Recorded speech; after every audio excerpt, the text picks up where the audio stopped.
De 2018 à 2021, le département de la Haute-Savoie s'est engagé dans un projet collectif de recherche sur les anciennes occupations humaines de 3 montagnes de son territoire.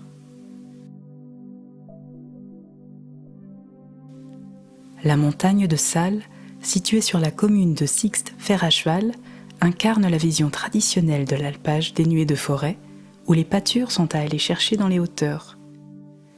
Les connaissances acquises sur Salles, durant ces 3 années, invitent à la découverte de cet alpage.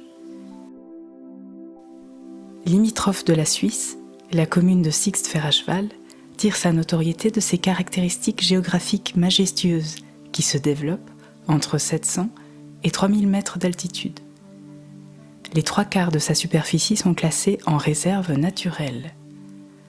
Dans ce cadre montagneux, où les pentes sont très marquées, une communauté religieuse s'y installe pour fonder une abbaye au XIIe siècle qui anime la vallée pendant plus de 600 ans.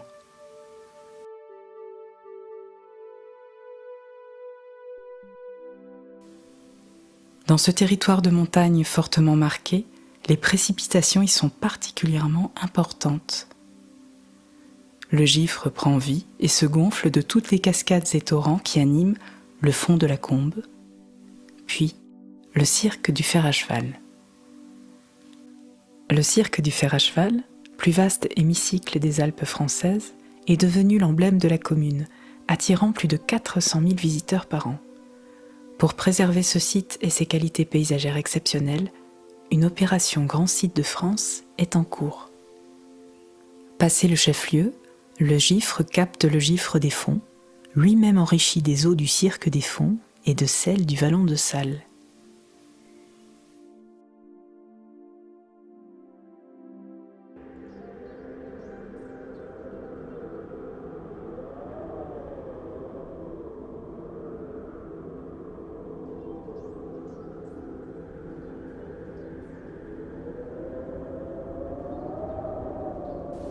Le paysage de Salles est façonné par une géologie remarquable, telle que les lapias du désert de Platée, l'un des plus étendus d'Europe. On peut citer aussi la faille tectonique traversant le massif. Enfin, les éboulements catastrophiques du dérochoir survenus au XVe et XVIIIe siècle ont autant marqué le paysage que la mémoire des hommes. Depuis Sixte, l'ascension à l'alpage de Salles permet de découvrir la cascade du Rouget, surnommée la Reine des Alpes, avec ses 100 mètres de hauteur.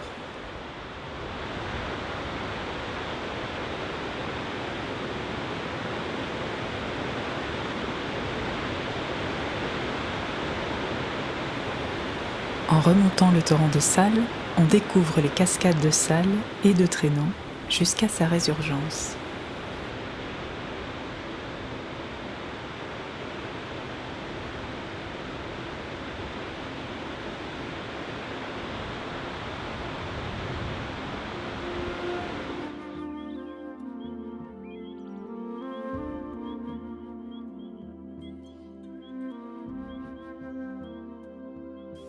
Une fois franchi le col de la Croix de Salles, à quelques centaines de mètres, s'offre la trentaine de chalets du village qui en comptait plus d'une centaine à la fin du XIXe siècle.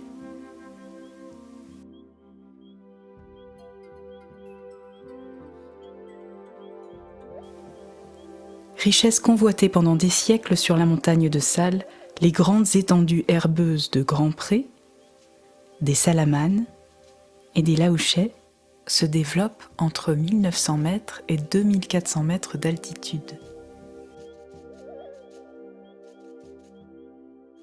Le Grand Pré marque l'emplacement d'un ancien lac peu profond, formé au retrait du glacier il y a 15 000 ans.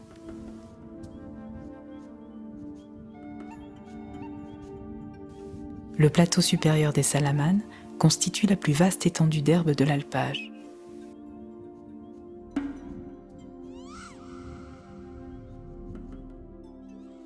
Les laouchets, ou petits lacs, en franco-provençal, sont les seules étendues d'eau de Salles.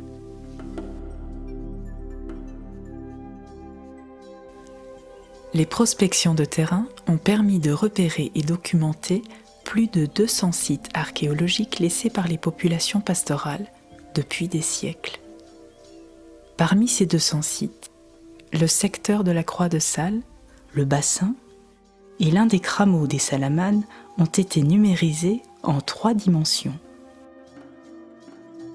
Ces relevés de terrain permettent de servir les études et pour les plus fragiles, d'en conserver la mémoire grâce à l'archive numérique. Le col de la Croix de Salles est particulièrement riche de vestiges évocateurs des rapports entre l'homme et la montagne. On observe ici l'ancienne rampe d'accès, les vestiges de 6 bâtiments, dont le bâtiment 1 est dissimulé derrière les murs discrets de la chapelle, un retable sculpté à même la roche.